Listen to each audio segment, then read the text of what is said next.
ہمارے لوگوں نے بھی کورم پورا کر کے ان کو گریبان سے پکڑ کے یہاں بٹھایا ہے کہ بات سنو، بات کیے تو جواب بھی لیتے جاؤ۔ یہی اسپیکر جس کو بہت شرم آ رہی تھی، ابھی آپ کی کرسی پر بیٹھا تھا، اس وقت اس کو شرم نہیں آئی۔ بولو وہ غلط تھا، آج بھی غلط ہے، اپنی غلطی پہلے مانو۔ کون کہتا تھا جنات کے گھر میں پتھر مت پھینکو، بدروہیں نکلے گی تو بھاگنے کی بھی جگہ نہیں ملے گی؟ آپ 5 کی بات کرتے ہو، ارے آپ کے تو 50 لوگ ووٹ دینے پہ راضی تھے۔ میرے پارٹی کے چیئرمین اور میری پارٹی کو ایک سوال کی طرح تنقید کا نشانہ بنایا۔ سر، چادر اور چار دیواری کی بھی بات بھی ہوئی، جمہوریت کو بھی گنوایا گیا، اغوا کی بات بھی کی گئی، پھر لالچ کی بات بھی کی گئی، اور پھر یہ تاثر دیا گیا کہ یہ جو کچھ ہوا یہ نہ نظر آنے والی قوتوں نے کیا، آپ نے کچھ نہیں کیا۔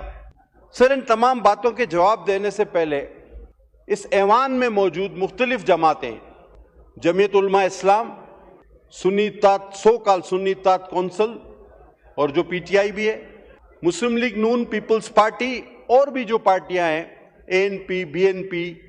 سر، سیاست میں ہمیشہ ایک راہ متعین کی جاتی ہے اپنی سیاسی جدوجہد کی۔ جمعیت علماء اسلام کی راہ متعین ہے کہ جی ہمیں شریعت لانی ہے، سمجھ میں آتا ہے۔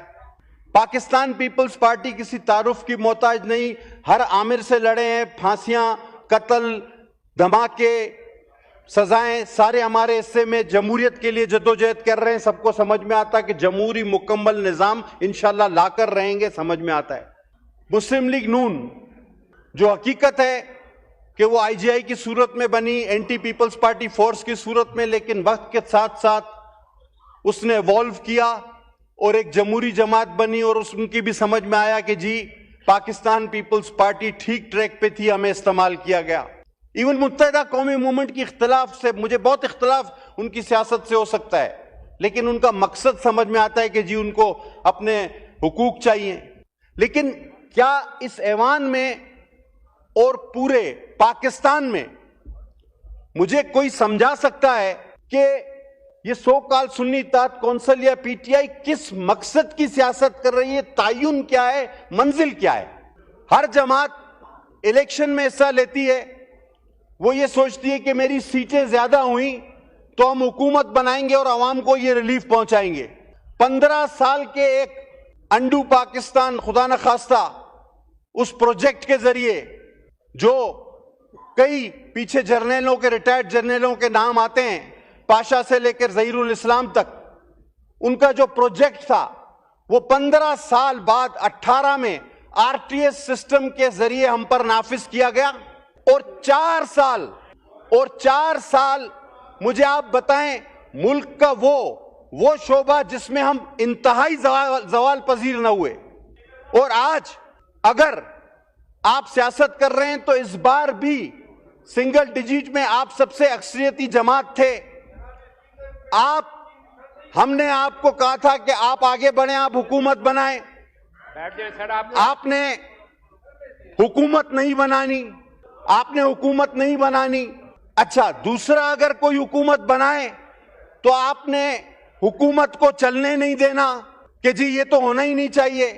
تو میرے بھائی، اگر آپ نمبر زیادہ ہونے کے باوجود حکومت بنانا نہیں چاہتے، جی اپنی سیٹ پہ جائیں، دوسرے آپ سیٹ پہ جائیں، کسی جماعت کو آپ حکومت کرنے نہیں دینا چاہتے، یہ سیاست سمجھ سے بالا تر ہے کہ آپ جھوٹ بولیں، دھڑلے سے جھوٹ بولیں، دروغ گوئی کریں، حقائق کو مسخ کریں، اور جب آپ کے سامنے کوئی آئینہ دکھانے آئے تو کبھی کورم کے بہانے بھاگیں، تو کبھی فورم کے بہانے بھاگیں، تو کبھی کسی اور بہانے سے بھاگیں۔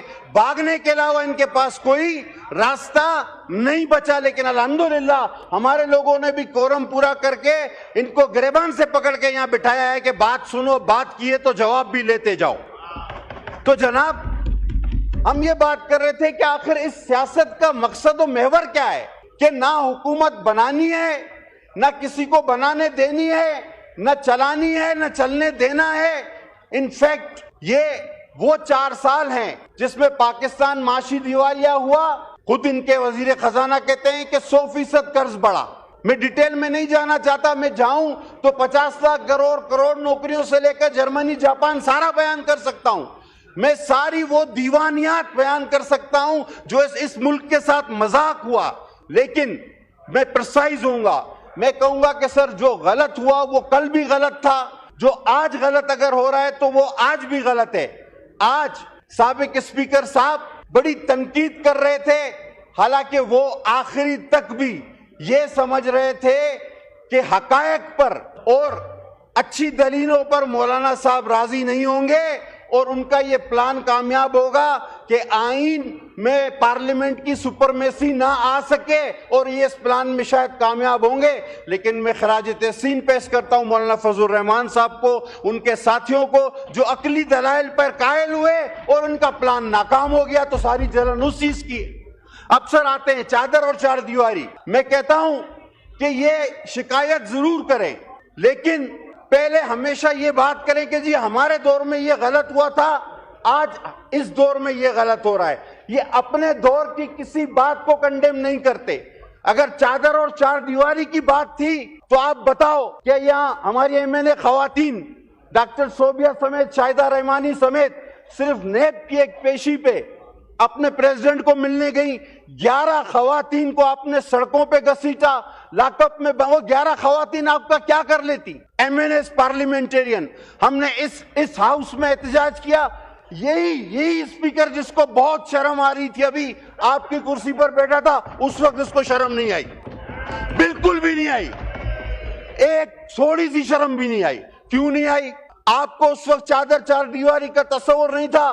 جب عید کی رات کو میری بہن کو آپ نے جیل سے اٹھا کر رات کو 12 بجے اڈیالہ جیل میں بھیجا، چادر اور چار دیواری آپ کو یاد نہیں آئی؟ آپ بولیں کہ ہم نے وہ غلط کیا تھا، آج یہ غلط ہو رہا ہے۔ اب یہ کہتے ہیں کہ جناب یہ کوئی اور لوگ کروا رہے ہیں۔ یہ اور لوگوں کا کانسیپٹ لایا کون ہے میرے بھائی؟ آپ کی حاضریاں پوری کون کراتا تھا؟ آپ کے بجٹ پاس کون کرواتا تھا؟ ایک ممبر سے لوکیشن کون مانگتا تھا کہ ہاؤس میں پہنچے ہو یا نہیں پہنچے ہو؟ بولو وہ غلط تھا، بولو وہ غلط تھا، آج بھی غلط ہے۔ اپنی غلطی پہلے مانو۔ کون کہتا تھا کہ مار دوں گا، توڑ دوں گا، بند کر دوں گا؟ آج جب وہ کہتا تھا کہ یہ کر دوں گا، کسی اور نے کر دیا ہے، تو پھر رونا کس چیز کا؟ جنات کے گھر میں پتھر مت پھینکو میرے بھائی، جنات کے گھر میں پتھر مت پھینکو، بدروہیں نکلیں گی تو بھاگنے کی بھی جگہ نہیں ملے گی۔ اب کہتے ہیں کہ 5 ممبر ہمارے وہ خرید دیے گئے اور ان کی وفاداریاں تبدیل کی گئیں، اور جب 15 ممبر سینٹ کے صادق سنجرانی کو ووٹ دے کر چلے گئے تو ان کے تو ضمیر کا فیصلہ تھا۔ اب ان کو دیکھو، اب یہ بات بنتی ہے۔ اس وقت یہ کہہ رہے تھے کہ ان 15 سینیٹرز کا ضمیر جاگ گیا ہے، اور آج جس کا کسی کا نشان حقہ، کسی کا نشان کرسی، جو آزاد امیدوار تھے، اگر انہوں نے ووٹ دیا کہتے ہیں یہ لوٹے ہیں۔ اور وہ 15 سینیٹر 15 جو سنجرانی کو ووٹ دے گئے، گیلانی صاحب کو وہاں سے ہروایا گیا، وہ ان کے ضمیر کی آواز تھی۔ پہلے کہو کہ وہ بھی غلط تھا، یہ بھی غلط ہے۔ اگر وہ غلط نہیں تھا تو خدا کی قسم یہ بھی غلط نہیں ہے، کبھی بھی نہیں ہو سکتا۔ پہلے اپنی غلطیاں مانو۔ آپ کہتے ہو کہ جناب یہ جمہوریت پہ حملہ ہوا، آپ نہیں دیکھتے کنسنسس کتنی دن چلا، آپ نہیں دیکھتے کہ ہم نے ہر جماعت سے بات کی، میرے چیئرمین نے دن رات بات کی، آپ سے بھی بات کی، محنت کی، اس کے بعد ایک پارلیمنٹ کو سپرمیسی ملی جس کا آپ بھی حصہ ہو۔ اور سابق اسپیکر صاحب کو آپ کے توسط سے کہنا چاہوں گا کہ اسی چیئر پر جب ایک دن میں 52 بل پاس ہو رہے تھے، یا جب میری اپنی امینڈمنٹس کو روندا جاتا تھا، میں نے اس سیٹ پر، اور میں مشتاق صاحب بیٹھے ہوئے گواہ ہیں، میں نے جا کر ان کو اس سیٹ پہ کہا تھا کہ تاریخ اس فیصلوں پہ آپ کے گلے پڑے گی۔ آپ کو وہ وقت بھگتنا پڑے گا کہ جب آپ کو بھاگنے اور چھپنے کی جگہ نہیں ملے گی۔ آپ 5 کی بات کرتے ہو، آپ 5 کی بات کرتے ہو، ارے آپ کے تو 50 لوگ ووٹ دینے پہ راضی تھے، بچا ہی نہیں تھا کچھ پلے آپ کے۔ آپ میں تو دراڑیں اتنی ہیں، اور جو آپ اچھل کر شور کرتے ہیں، جو 2-4 لوگ، کبھی پارٹی ان کو نہیں مانتی تو کبھی پارٹی کو وہ نہیں مانتا، کبھی پارٹی کہتی ہے کہ میرے اس سے کوئی تعلق نہیں، کبھی کہتے ہیں کہ ہمارا سے۔ ان کے اندر تو دراڑیں اتنی ہیں کہ اتنی دراڑیں ہیں کہ 50 لوگ اور بھی ہم چاہتے تو وہ ووٹ دینے کو تیار تھے، لیکن جس طرح ایک قانونی نو کانفیڈنس کے ذریعے ہم نے جس طرح ایک آرٹیس prime minister, selected prime minister کو ہٹایا تھا، یہ ترمیم بھی ہم نے اسی طرح کی۔ Amoral, what is morality? What is moral? آپ جانتے کیا ہے مورل کے بعد؟ مورل ہے کیا؟ مورل یہ ہے کہ اسٹیج پہ کھڑے ہو کر نقلیں اتارنا، دیٹ واز مورل۔ آپ ساری رات ڈانس کروانا اور تسبیح ہاتھ میں، یہ مورل ہے۔ اور اگر آپ کو کوئی کہے کہ آپ نے یو ٹرن لے لیا تو کیا یو ٹرن لینا سیاست میں ضروری ہے؟ جھوٹ بولنا تو ضروری ہے، یہ مورل ہے۔ میں کس بات کی بات کروں؟ میں اگر شروع ہوا تو ساری رات کم پڑ جائے گی آپ کی مورلٹی پہ۔ میں صرف اتنا کہنا چاہوں گا، ابھی کہتے ہیں کہ یہ غیر جمہوری حکومت ہے، اور بعد میں کیا کہا آخری میں؟ کہتا ہمیں فنڈ دے دو۔ ابھی یہ بات سن بھائی، غیر جمہوری حکومت، جعلی حکومت، آخری میں بولا ہمیں کے پی کے کو فنڈ دے دو۔ تو غیر جمہوری جعلی حکومت سے فنڈ کیوں مانگ رہے ہو بھائی؟ کیوں مانگ رہے ہو؟ ایک ہی سانس میں دو باتیں کی کہ غیر جمہوری جعلی حکومت ہے، کے پی کے کو فنڈ دے دو۔ عقل کی بات ہے یہ کوئی؟ جناب ہم جمہوری لوگ ہیں، ہم نے آپ کو کبھی بھی یہ نہیں کہا اس بینچوں سے۔